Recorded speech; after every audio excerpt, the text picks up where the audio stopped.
All right, we are interviewing Mr. Larry Thompson, correct? Yes. And how are you doing today, sir? I'm good. How are you? I'm good. I'm not good, but you know, it's the reason I ain't on camera, y'all. But we're gonna focus on this man. No, I'm not good, but I just see what the mission is, like I've been telling you, and we're talking about mental health, and we're talking about actually suicide survivors, and you're actually one of those. I am. Would you like to introduce yourself though before we get into that to the people? Yes. My name is Larry Thompson. I'm a native of Colorado Springs, Colorado.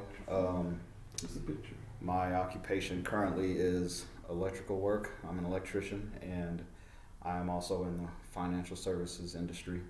But the main reason why we're here today is to address the elephant in the room. A lot of people don't like to talk about it because it exposes themselves. They might think that they come off weak. So they keep quiet about it until it gets to be a huge problem, you know, and it throws a lot of people off. Yeah, it does. Because it was the last thing that people would expect, you know, but yeah. So that So, like I said, this is my first interview, so I might waver off a little bit. So, okay.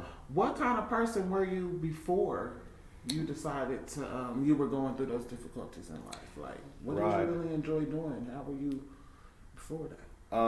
Well, I'm known in the community for being a minister. Went to church. I played the keyboard for praise team and ministered to little children. Sunday school, you know how we were brought up, right? Don't have your hands on the table, get smacked. It's not as rough now, you know what I mean? I really enjoyed that, playing the music, playing the keyboard and the piano. Like I said, minister. I'm a father of two beautiful children. I'm also a stepdad of two beautiful children.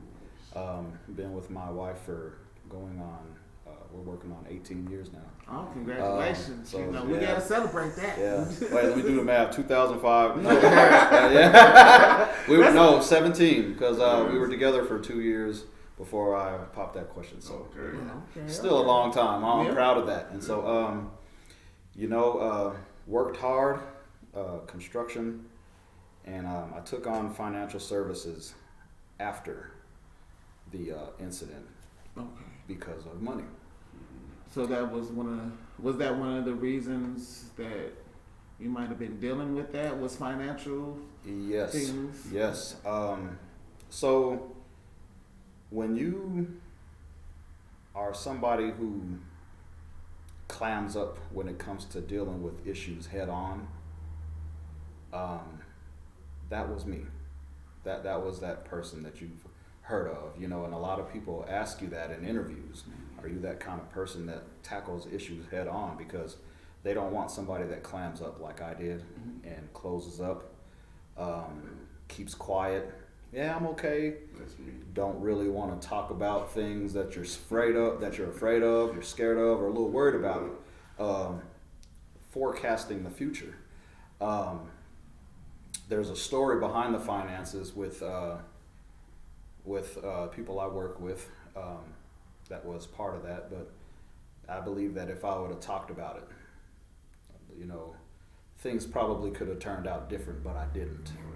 And after about 3 or 4 years of fighting inside and fighting the outside, trying to keep up with the house, to no avail, wound up losing it. And again, being afraid to face things head on, I figured that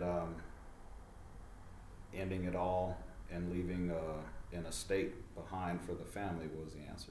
Oh, okay. In your right mind, there's no reason, there's no way you can think that's okay, right? And I don't expect anybody to understand. But that's what you was thinking at the time. When something is on you, bro. Right.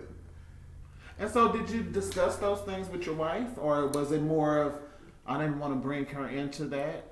I sideswiped my wife. Totally blindsided her to my shame now. I mean, my wife has released me of that guilt. She said, Larry, don't you do this. You're here.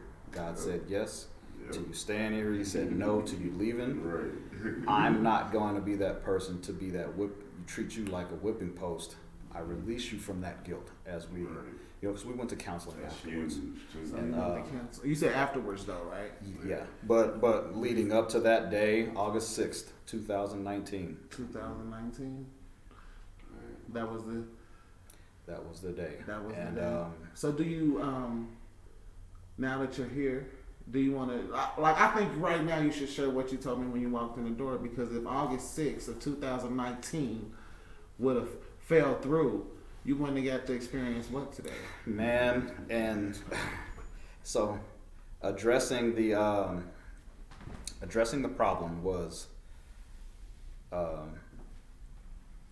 do I put this? My wife, she's a go-getter as well, you know, and I thank God for her. But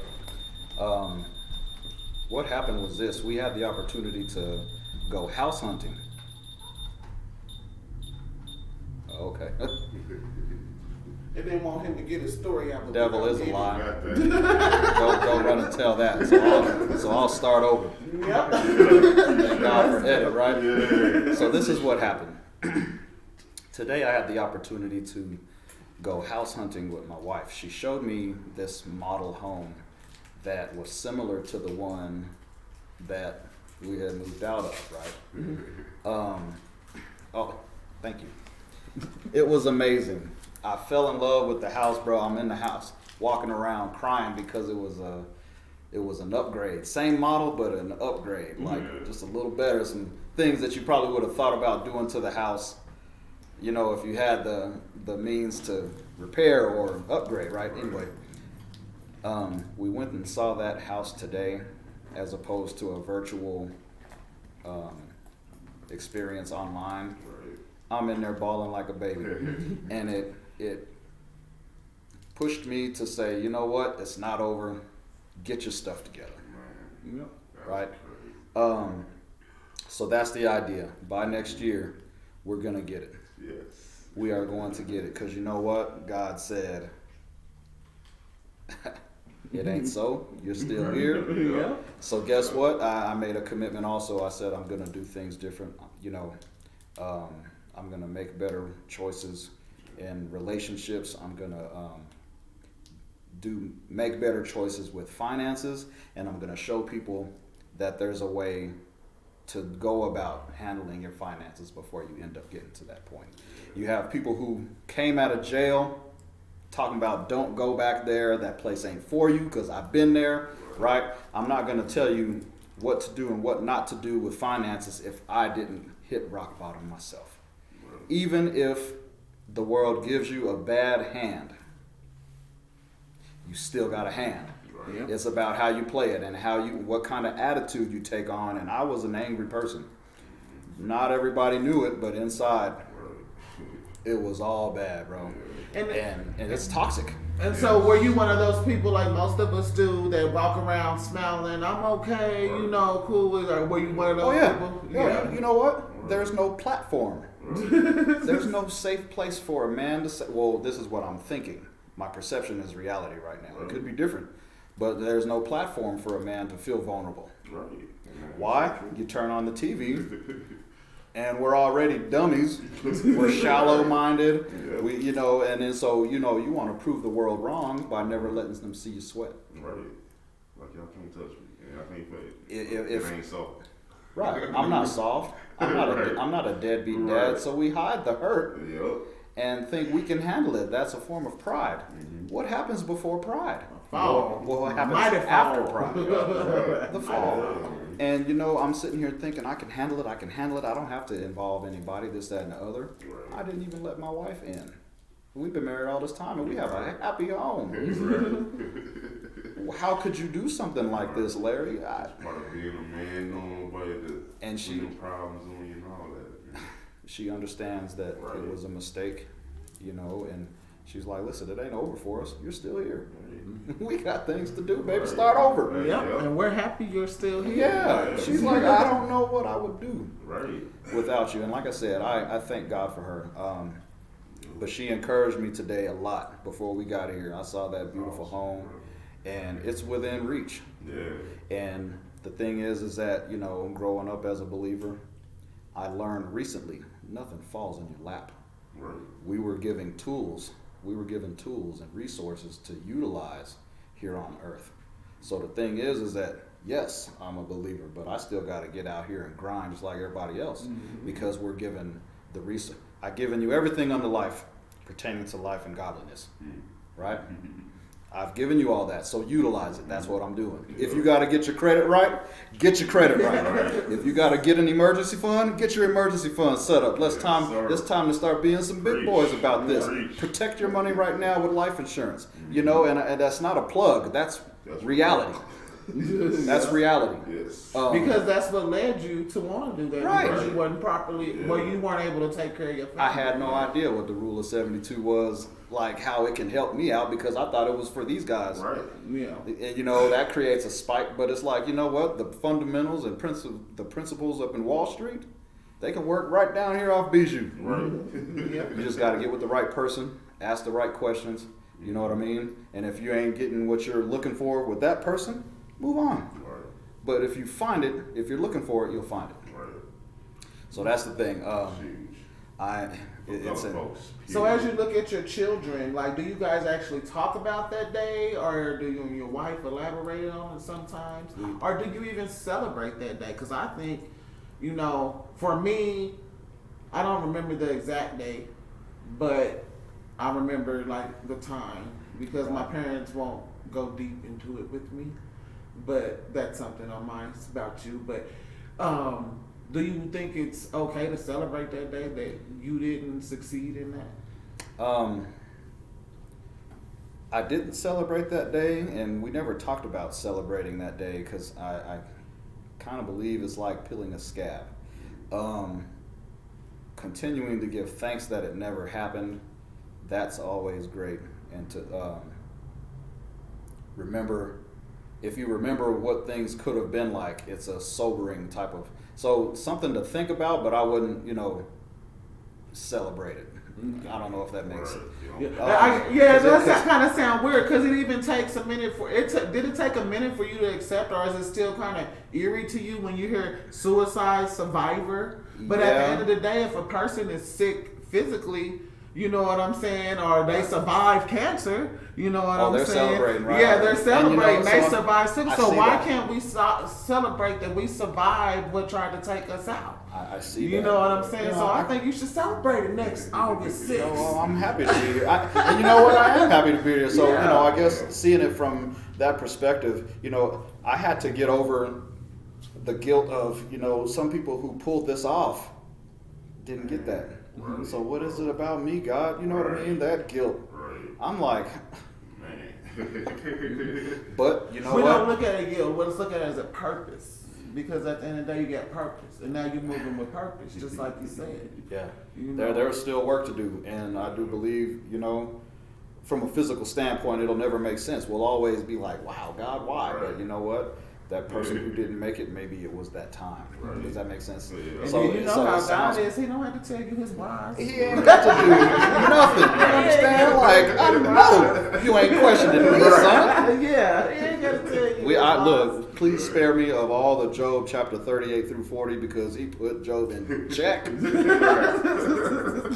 after he was blessed more than he was before. Mm-hmm. Yeah, those two chapters are sobering. I hope they never have to go through that. So let me be sobered up now before I start questioning God. But you know, I can see that perspective on, you know, celebrating what was avoided, what was overturned, overruled, as God, you know, he's like, nope, not your time. And I like how you're talking about God, because when you really start talking about, when we get into the science of mental health, they sometimes want us to take the spirituality away from it. And for me, if I didn't have spirituality, I wouldn't have made it. It is, because science didn't have me. It's foolish. It's foolish not to almost laughable. Yeah.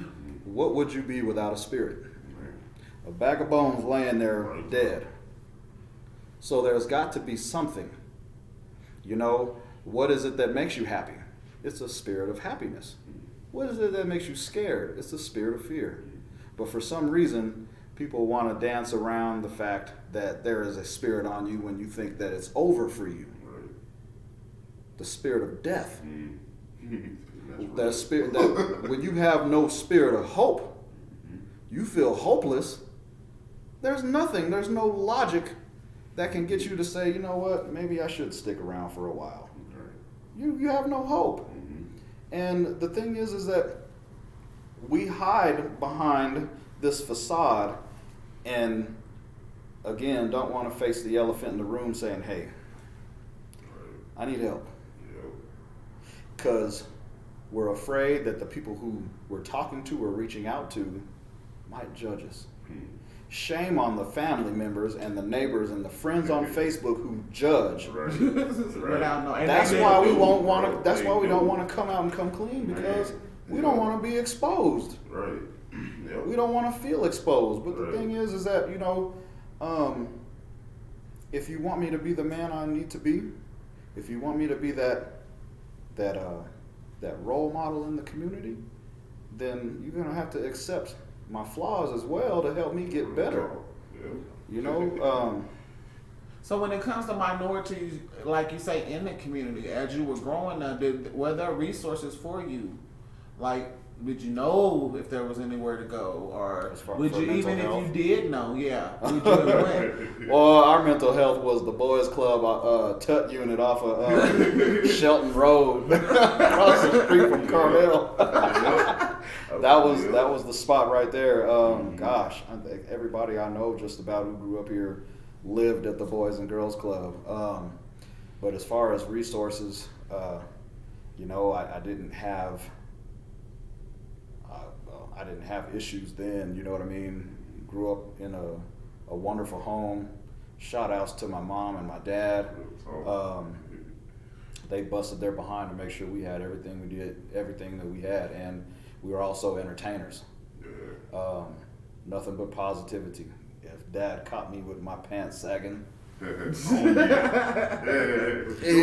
have put something on me. So it even goes to say, because some people, you know, all households have things. So some people think that were you a 2-parent household? Yes. Yeah. Some people think because you had the 2-parent household and things like that we don't face issues and we should be happy. So you know what I'm saying? It don't matter, because the bottom line is a principle. You know, whatever you leave the door open, wherever you leave the door open, something's gonna come in. Yeah.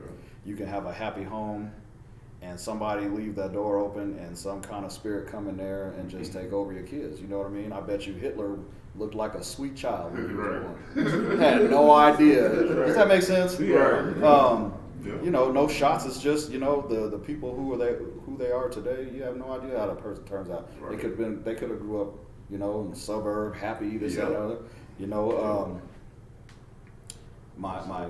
we grew up in a house. It was my stepdad, but it was my dad.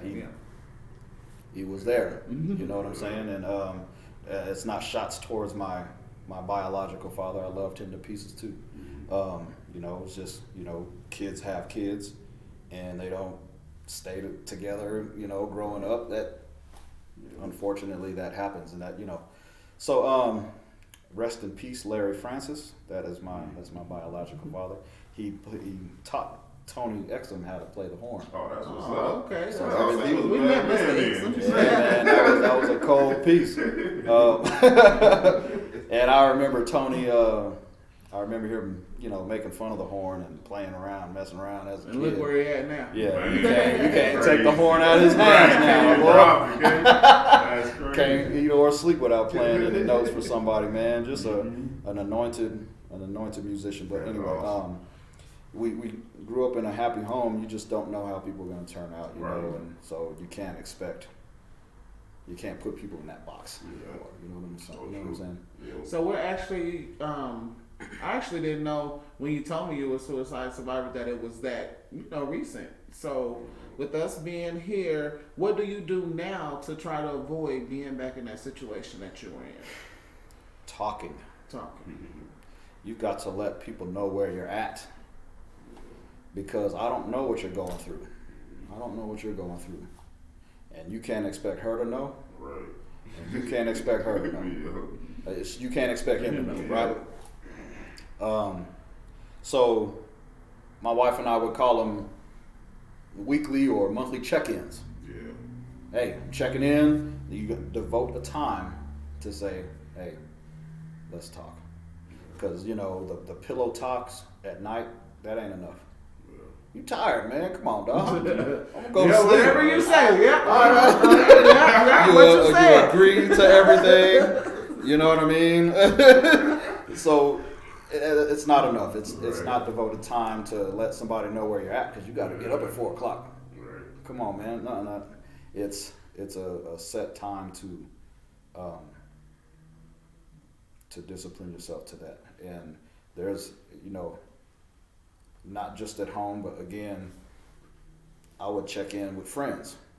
Who are you comfortable with chopping it up with to let people know how Nikki's doing?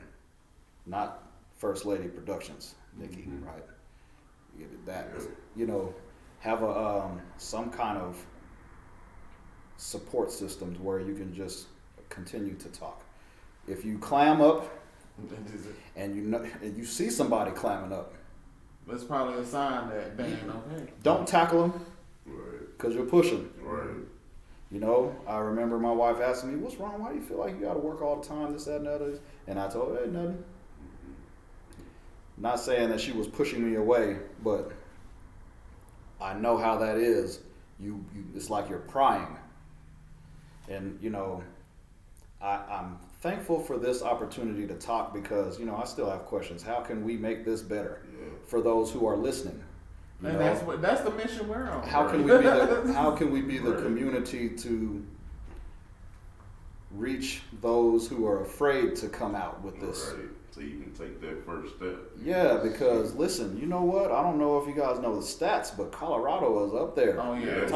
Top 10. Yeah. And then can you imagine what the stats is going to be by the end of this year with COVID? Right. And you know this no thing, one wants to imagine that, but let's. this year was relentless. Yes. Yeah. On Left and everybody. right, cuz. It So, is. and I warn people, 2021 isn't going to be any better No. if we don't do anything different. Right. Right, Yeah, so- especially if we ain't talking about it at least. So if you had a group as a man, just for men, would you come check in? Even like if you had a place to go? I would. Just I check would. in. You don't have to give them your whole day. You know that at this time I go and hear that bros is in there now, bro. This is what happened this month. I ain't doing good. I might need some prayer. Would you go? I'm willing to commit That's to what's talk up. to some people who may be going through some things, so that they can understand there's somebody who made it out Right.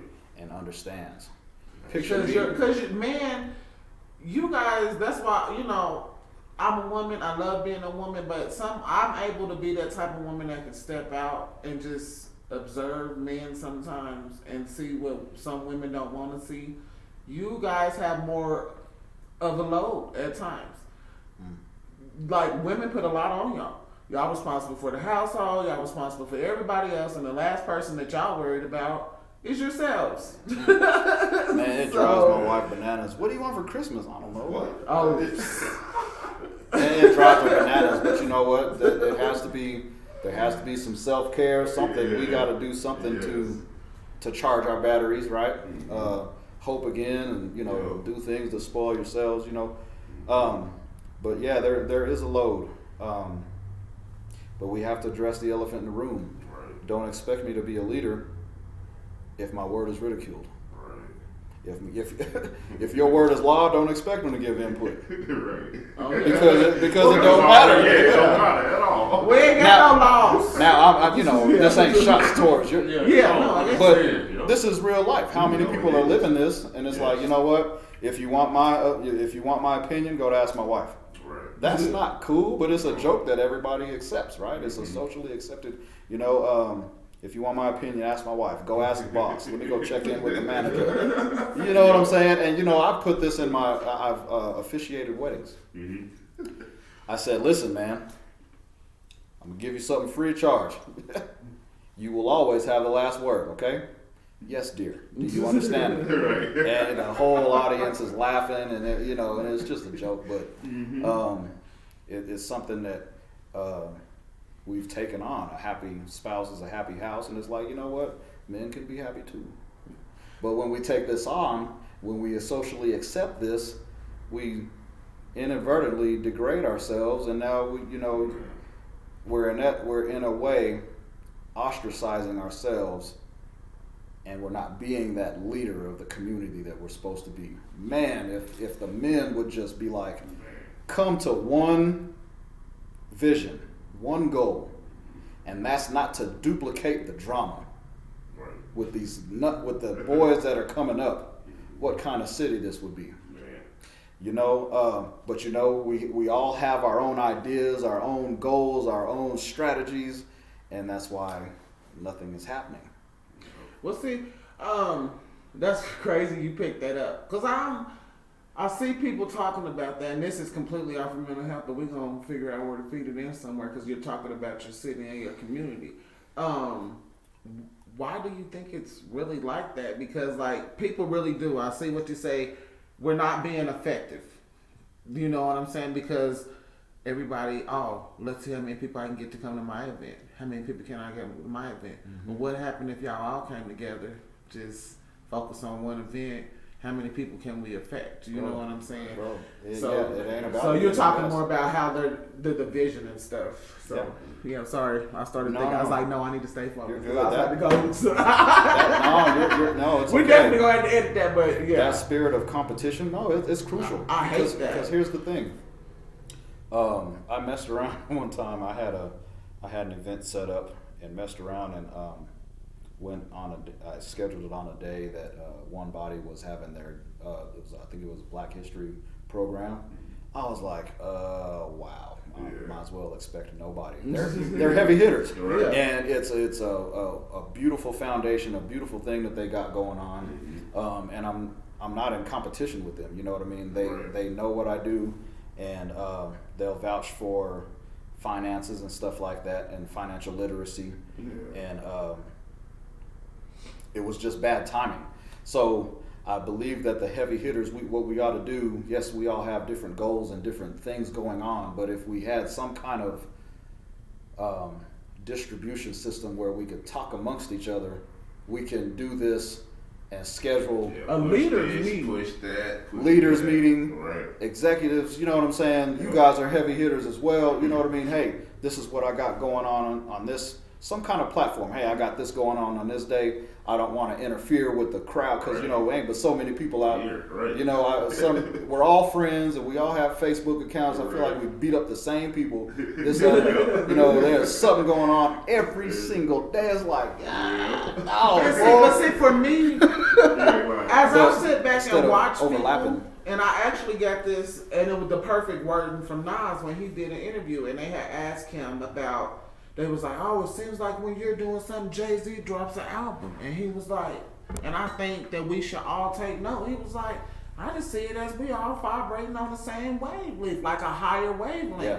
So when he said that, I went back and started paying attention to celebrities, people around me, because social media, everybody on my social media is a big-ass experiment. They don't even know it. All 2,000 of them, they're big-ass experiment. But that's how I'm learning. But I'm noticing that people like you call the big hitters, they all vibrate within the same wavelength. Because how is it the fact that you're sitting at your residence, y'all sitting here, and y'all sitting there, but y'all all plotting around the same ideas? Mm-hmm. You know what I'm saying? Like, people gotta learn to look at stuff differently instead of having that competitive spirit and figure out how we come together. And I think that's where me and Trey move differently, and even First Lady Productions. We don't like being locked down in one spot. We over here. No, I want to support everybody. I want to see everybody grow. And I know for a fact that you ain't everybody's flavor. Somebody might like them for whatever reason. Let them go over there, cheer them on. You know what I'm saying? Yeah. And that's where I know my family's different. So be that support, be that plug, so that somebody will support you and be the plug for you because we're better together. Yes. Yep. And so with this mental health thing, we got a little bit off track, people. But hey, I'm using that clip because that's a community clip and that's what people need to hear. Yes. But you know, it took a while for me to, you know, a few people knew, a few people thought something was weird, something might have happened, but you know what? It's time. You know, I've healed from it, and I want you to continue. Some people are still, you know, adjusting to, you know, having the hell just about scared out of them. You know, and I get that. Everybody has their own time with healing. I will never act like it never happened because I have a scar that I have to see every day. Right. A reminder, right? Still a little jittery when I see a utility knife, the blade. But I'm an electrician. I'm gonna have a utility knife. You gotta see that. I'll get over it. It's still a little weird. Did you have to do inpatient or anything? I admitted myself to Penrose off of Nevada, and they kept me overnight, flushed my system out because it was an overdose of lisinopril to thin my blood out. And I know that's probably a little vivid, it might be TMI, I don't care. Because this is real. Yeah. You know, no sugarcoating. Right. So they flushed me out, but from there I went to Cedar Springs for about a week. And I'm in there playing dominoes with these guys, spanking their behind. I'm like, why am I in here, God? Why? But it don't matter. We can be in a mental home. I'll bring that smoke. Don't play with it. So you can get it. But you know, I realized while I was in there that a lot of people who had mental health, it was circumstantial. Yeah. Nobody is just straight crazy. Right. That something happened That they didn't know how to cope with. that they didn't know how to cope with. But there's also ways to deal with it. You have to have some kind of release. Yeah. Bro, my release was music. I was never a huge ball player growing up because my brothers and everybody was better than me. I just wasn't me. I'm just the extra. Hey man, they'll ball. Look, Raphael, his vertical probably still is. Raphael probably still is. His vertical is probably standing He was jumping out 46, the gym, 40. bro, like that. Bro, like, how do you hurdle vehicles? Like, who does that? Then they look over at me. I'm like, well, I could play the piano. Oh, wire the hell out of your house. How about that? Yeah. I'm an electrician. Right. But you know what? You can also add that I'll help you get your money right. Real talk, yeah. That, well, if your money right, most of the time your mind is gonna be right. Come on, man. For most That's people, a lot at of least stress that's off what a we man think. if you know your stuff right. Well, bro. listen, man. You know, Kyle Petty, man, that cat, he dropped a bomb the other day. They were on the radio as well. Yeah. He's like, you know what? Money don't buy you happiness, but I don't see too many frowns when somebody on a doggone boat, Right. jet ski, like, I'm mad. No, you're the other way around. So, you know, it does fix a lot of A problems. lot of problems, right. So as we close up on this segment of you being a suicide survivor, is there anything you would like to share with the people or anything you might be doing different after this interview? Like maybe celebrating that? I know it sounds weird, it does. Celebrating that day, but that day, some try to take you out. That day, old you died and you became a new person. Yeah. So it's a birthday. You know what? I would Or even just go out. I would implore you guys to celebrate daily. It doesn't have to be a day. Right. Celebrate that thing daily, and take what got you to that point. Don't do it again. Learn from it, right? Make a commitment to do things better. Make a commitment to communicate, because I had no idea that a lack of communication is actually breaking a law in the Bible. If I don't respect my wife, you know, like Paul said, and part of respect is talking, probably wouldn't have been in that position. You know, we could have gotten our heads together and tackled that thing head on together, because that woman is strong. She's very strong. And again, I can't thank God enough for her, but she could have probably picked me up. But I was too prideful to say something. And shame on me for that. I own my problem. But thank God that she is a forgiving woman and empowered me all the more to continue to hold my position. But again, my challenge to you again is to make a commitment to do things different, not to keep from getting back to that place of hopelessness, or being lost, or scared, fearful, because that your door is open at that place, and when your door is open, you start believing lies, and there is no lie that the devil won't tell. Man. Remember that. True. So it sobered me, and I'm thankful. I'm thankful, very thankful. Well, I'm thankful you're here, and I thank you for giving me the opportunity to get your story. Yes. And you said you was going to join us on this mission, so we got work to do. I'm in there. So- I'm going to look into getting my life coach license. Oh, that's what's up. Like I said, I have a YouTube channel. I do minister. You want to tell them what their YouTube channel is? I don't have it down pat. Oh. I'm new to this, but like I said, you look up Larry Thompson on Facebook. You'll see me in a red tie. I have the link on that page. But the www. Just look up Larry Thompson. You'll see my face. You'll find We're going to give you guys all the details. Well, thank you again. And you said you were staying around for another quick interview, right? Yeah, sure. All right. Thank you.